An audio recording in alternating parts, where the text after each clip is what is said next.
Replacing the filter insert for the Granulate conveyor on the HB6000 Connect.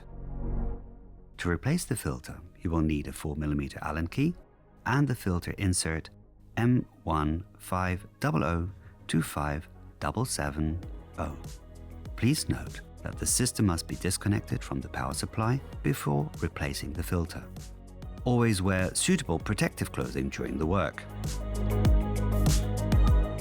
The filter insert of the Granulate conveyor can be replaced in a few simple steps.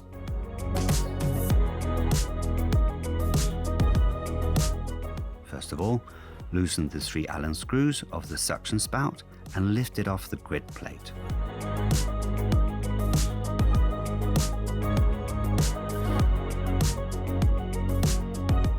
Now remove the old filter insert.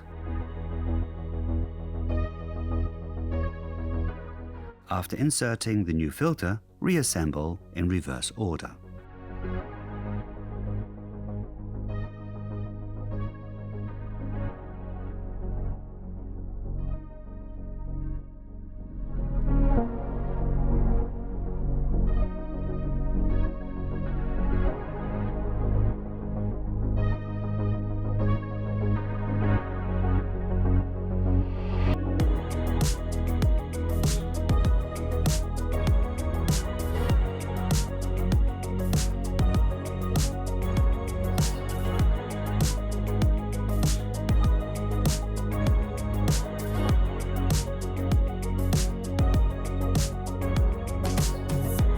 Find more service videos at www.bühnen.de.